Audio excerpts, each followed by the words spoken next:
Well, I was going to say good morning to everyone, but I don't know if it's good morning everywhere. It's not good morning in Slovenia, I know that. So Larry and I were having a conversation around coaching, also what we're talking about when we offer something like coaching hours and why that might be of interest to you.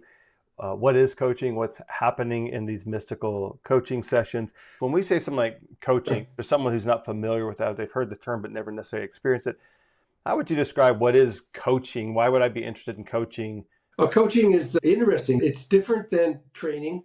Like you've been to a class, you got some training. It's different than mentoring, where you exchange ideas and a person with more expertise conveys something that they know that might help you.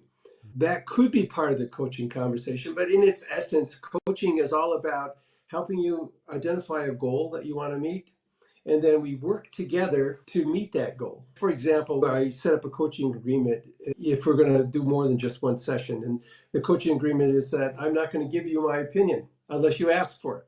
And if you ask for it, then I switch my hat from being a coach to a mentor, and then we work through that. But it's always about you, it's always about your goals, and it's always about where do you want to end up. It's your future, and you work on it, and I'm here to help you. That's how it works. I love it. So when I hear something like that, Larry, what crosses my mind is one, we all have goals, right? If we take one step back, we're all after something. It could be I want to move forward in my career, I have financial goals, I want a better relationship. So Yeah. anyone who has either a problem or a challenge is listening to this. If you feel like you're kind of stuck, like I keep feeling like I'm trying the same things, or I'm just not making the progress I'd like to make. Yes, I'm making progress, but boy, it seems like it's taking forever. The coach is such a support because they're not there to solve your problem for you, but they can help you solve that problem, like help you reflect through it, talk through it, kind of be a mirror to the team. On that note, I'm in a group right now. It's a bunch of men trying to get in shape, lose weight, whatever.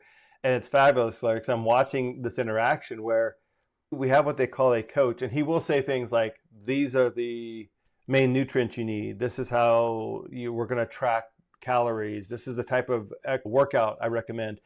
That's not coaching. That's him giving advice, which is great. The coaching what I see him doing is if someone hasn't checked in for a week, he'll say, hey, what's going on? And Yeah, you can exactly. see it's the beginning of help me understand what's getting in the way of you reaching your goals. That's what they're Yeah. there for. So if I'm hearing you right, the coach is never going to come in and dogmatically, because people think of agile and they'll think like, oh, someone's got religion. They're just going to criticize that we're not doing Scrum right. I already know we're not doing Scrum right. Don't get Uh, on me for that.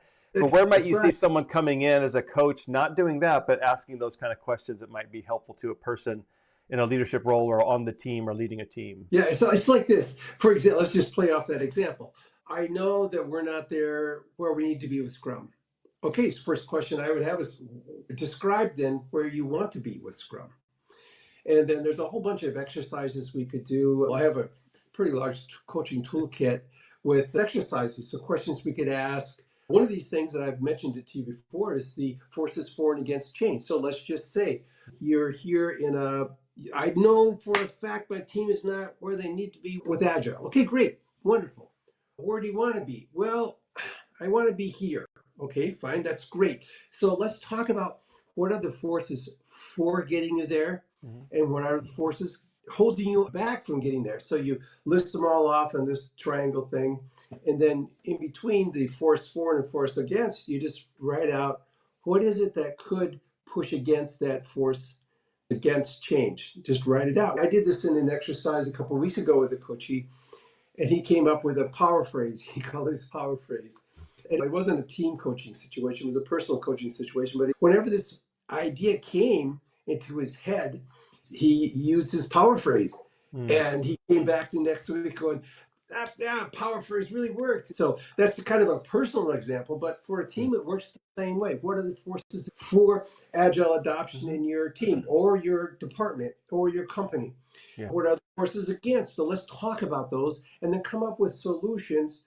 And they're just experiments. We don't know if it's going to work or not, but at least you have the first steps at getting forward, taking the first steps. And those first steps are oftentimes the most difficult to take. And that's where coaching is hugely supportive.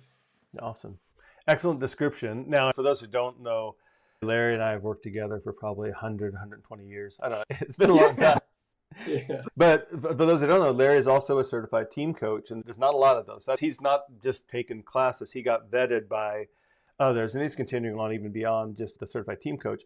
So one, he brings in a wealth of experience. I've gotten to watch him and how he's worked with clients and how much they've appreciated what he's done and that kind of coaching touch he has. But he's got an opportunity. I'll let you describe it a little bit, Larry, where you, because of this whole credential and the high level, you have to have a certain number of hours, coaching hours, and you're actually making it available for people to actually have that kind of experience coaching or just get a taste of it for free. Yeah. So tell us two things. One, in that coaching session, if someone's saying, well, this sounds interesting, I might check this out. Tell us a little bit what happened with that. And then secondly, how would they go about getting set up to be able to set those sessions for you and take advantage of that opportunity?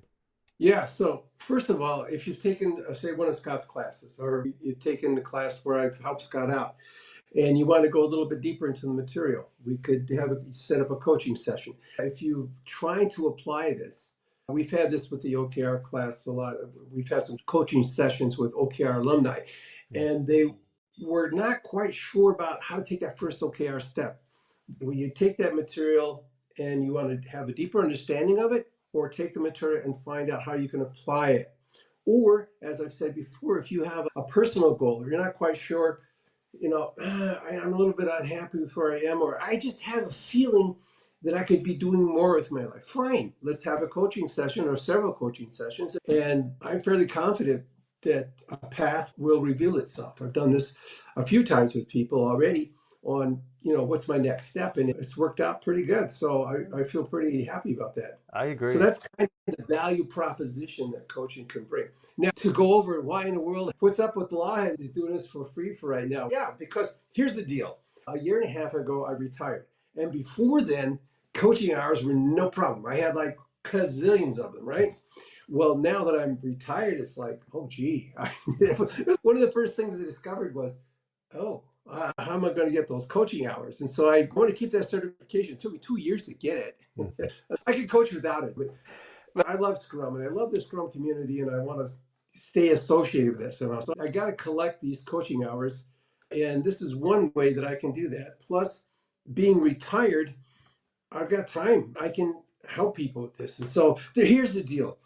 This is what I really want to do, coaching and training. I've been doing that for years, and I want to continue doing that in my older years. It's like Clint Eastwood, right? He's still doing movies, and he's 80 years old. Yeah. Well, because he loves movies. So I want to do the same thing. I'm not 80 years old yet, but I'll get there eventually.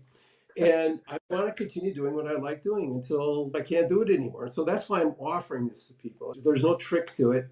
I've got the time.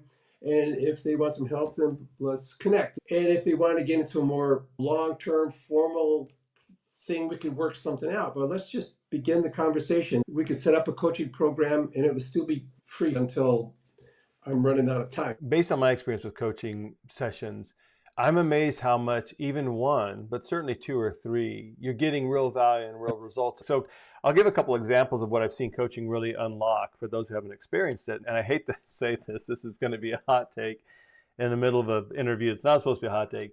But the truth is, I think there's a lot of misconception that, I took this class, I think we have everything we need now to do this. Actually, that'd be like me telling you how to play ice hockey, but now go out and win these games. Like, it's a lot. What you need is someone watching, like, that's actually not what we would want. So they're kind of watching and giving their thoughts on what they're seeing, and then you decide. I remember a lot of the biggest clients that we're working with, and there was a great manager who was very supportive of an initiative. We go into a meeting, someone who is championing this initiative is presenting on it. They get a little pushback from some of the other vice presidents, and in the end, they decided not to do it. But this person who was very supportive of the initiative didn't say anything. And so afterwards, when we're kind of debriefing in our next coaching session, I was basically checking them like, you were supportive of it, right? Yeah, and you're supportive of the person championing it, right? And you saw that they, some of your peers pushed back on it, right? Yeah. So why didn't you say anything? Right? That's just the question. But he had come back later and he said, that was so powerful. I needed to be challenged that I need to speak up more. I need to have more impact. I need to take more initiative and have more presence and make that right. So all this good stuff is just sitting there at the table, not being activated. So that's powerful. We were just having a conversation with another client, and they're trying to figure out how do we do these things with Agile, et cetera. And I just asked the question, is this a case of, do we need to take a step back and decide who decides? Now, that could be a leading question, but that's for them to decide. That is, I'm not telling them to do one or the other. I'm just saying, is this a scenario? Is there a level here that's even above?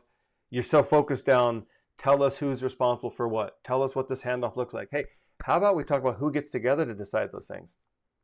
Because if you have two people in a room who just decide everything for your process, and then you got to roll out to everyone else, what are they going to think about that? So maybe we all help ourselves by saying, maybe we're going to bring more people in. Now, I don't know what they end up deciding, but those are the kind of things someone's observing from the outside and saying, you know what? Tell me again what happened in that meeting. Yeah, what would have happened if? Solutions based. Like you said, forces for and against. Hey, picture the ideal situation. What would need to happen for that ideal situation to happen? I'm not telling them, but they can picture the ideal situation and start to say, you know what we'd have to do is, that's inside them already.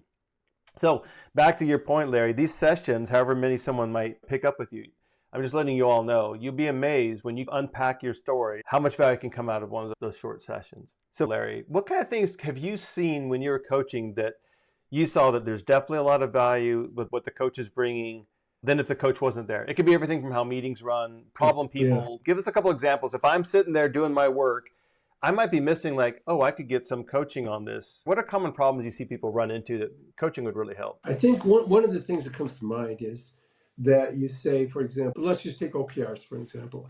I'd really like to dig into how to apply OKRs to my personal life, to my team, to my responsibilities at work. And I'll get to it sometimes. Okay, fine. Guess what? If you get to it sometime, you'll probably never get to it anytime. So coaching nails that down. Because next week I have a meeting with a coach and I know for a fact I got to do these three things because I told him I was going to do these three things.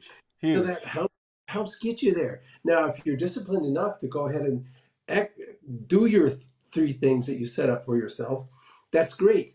But what if you run into a snag?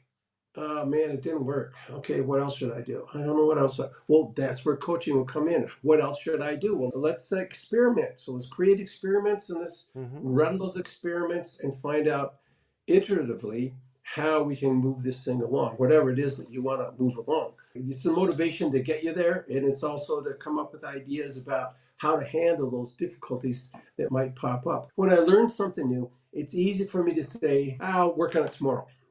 Or I hit my first snag and I go, oh man, I don't know. I got to work with ChatGPT someday to work that out. Fine, you could. But if you employ a coach or arrange something with a coach, you're not going to get off the hook. You tell the coach, I'm going to do this, then the coach is going to ask you, did you do this? If you ran into a snag and you come up with an experiment during the coaching session, the coach is going to ask, how did that experiment look? Where ChatGPT will probably go, oh, that's okay, because agents are really accommodating. A coach will say, okay, well, let's talk about what got in your way and what kind of a priority was it to you? Right. Those are great examples. Anyone who's been in our classes, you might know that there's sometimes I can be a little bit permission to tell the truth and have a little gravitas. But let's be honest. If there was something that was impeding you from moving forward or growing forward and you're thinking about this coaching, wouldn't you want to know that you maybe have a blind spot, maybe there's an option you're not seeing? Do you want to find out in your performance review that people are maybe expecting some more? So if there's classic things, there's lettuce in the teeth, would you want to know? Of course. Other things I've seen from other classes and in the clients that we're working with, we get asked this all the time. How can I influence my manager? How can I influence leadership? Right? That's a great one. It's contextual to unpack. I have a problem person on my team or a peer I have to work with that I don't have authority over, but boy, they're a pain in my side. We're trying to figure out how to get to the stakeholders what they want. And what they want could be on time, good quality, predictable, visible. And that may not be realistic. How do you say no? How do you push back? Yeah. I'm not saying we always push back, but if you had to push back, how do we agree to change our process or not change our process? How do you get team members to talk in the retrospective? How do you make sure that the estimates are good? There's a lot of things that are both systems. They can be personal. I love what you're saying, Larry. To be honest, my friends, it might begin with, are you where you want to be personally in your life? In your finances and relationships, et cetera. If not, what's getting in the way of that? What are forces for and against that? Because we can always work on ourselves, right? Even if there's challenges like, Scott, Larry, I hear this, you don't understand my team or you don't know what my boss is like. I get that. But there is one slice of the pie that they own, right? And they can grow in that and work out that muscle. So I appreciate that. I'm going to switch gears a little bit. We went through a situation. We kind of talked about what happens in the coaching session and your offer for the coaching hours, which is nice. Also, I would add, that they get SEUs for that. They get credit to keep their credentials. You mentioned some of these other classes, so I'll add to that. Obviously, the Agile OKRs class, the AI for Scrum Masters, AI for Product Owners, those are great ones. Like, how do we bring about this change? But also, Larry's been around, so he knows all about what we would cover in the Certified Scrum Master class. So if you've been in my CSM class or my CSPO class, those are very common challenges about working with teams or working on the product and working with stakeholders, trying to hit what they want. There's a lot of other classes. Obviously, people have been to Cal. I know Larry's gone through the Cal and is familiar with that. But we'll also be pairing on some of these as well. So it might be both of us. But just keep in mind, whatever those classes are, think about that content. Here's one quick question you could ask is, am I applying everything that was covered in the course? And I would put a lot of money or a lot of Bitcoin or whatever on the fact that you're probably not applying everything in that class. And it also might be like, well, what's realistic? And I would challenge like what's realistic. So with that reference to the classes, I will pivot to what's been currently for this year our most popular classes, Larry, the AI for Scrum Masters class and the AI for Product Owners class. And for those who don't know, if you haven't been, Larry and I always pair on those. So for those who haven't taken the AI for Scrum Masters class or the AI for Product Owners class, can you tell us a little bit about why they might want to take it or what's covered in it, what you like about the class? Yeah, so first of all, let's start with the last question. What do I like about the class? Right. It's really practical. And again, these classes that we offer that are the micro certification classes from the Scrum Alliance are pretty basic, but that's going to give you a place to start. It seems as though most organizations got the hair on fire when it comes to AI, but they're not really too sure how to get it started. And so we've had people in our classes, right, Scott, where well, my boss told me to show up and come up with an idea. Well, okay, you got to start somewhere. So it's practical. We spend a lot of time working on how to talk to your AI agent. So that's through prompts. So what is prompt engineering like? And we go into that. And then how to improve your prompts. And then how to do brainstorm through your prompts. And how to do strategic thinking. So those things for sure we cover in the basics course. Mm-hmm. And so you walk away having written quite a few prompts. Now, I know that you probably won't be a prompt master when you leave the class, but at least you'll have a framework. So it's a very practical class. It's actionable insofar as you leave the class with the talent that you didn't have previously. We usually do a poll at the beginning, at the end, and usually the poll at the end, the participants have a lot more confidence in their ability to use AI in their everyday work. So for Scrum Masters, Product Owners, those are two great classes. It's a huge help. I've used AI now for the past couple of years. And recently, I've been using AI to help put together training programs. And also did a whole strategic layout using AI. So it's a great tool. I remember when I got my first computer, right? I thought, oh man, I'll be able to do so much more work and save so much more time. Well, no, I just was able to do much more work. Right. And so that's kind of how AI is. It's going to work with you. It's a great tool to help you succeed as a Scrum Master or product owner. Yeah, and I would second that. It is a great practical class for those who haven't checked it out. Definitely worth the 4 hours. Some background, some explanation of the history and how it works. We use a number of different tools. I'm a fan of Gemini. We use ChatGPT, DeepSeek, I think even Claude. We do things like upload files, have it work with those files. Things to be watching for in terms of ethics and fair use, and why would that be? We do a little bit of extra as well on tooling, even within the class. How do we summarize notes from a meeting? If you're using Jira, what does Jira already give you with Atlassian intelligence? And provide at least a little bit of a roadmap. What does it look like to move forward with this? Because a lot of it is about, it is a tool that can help you. Do you have clear guidance of what the goal is? If people don't have a guide of what the goal is, what we're trying to accomplish, then yeah, it's like, well, I'll treat it like another Google, but it can definitely do a whole lot more than that. I know my most recent one this week was, rather than just doing quiz questions on Spanish, I was like, oh, I can just make a game out of it. So I said, can you make a game out of this? And it just created this game, and now I'm getting points or losing hearts if I'm not getting it right or whatever.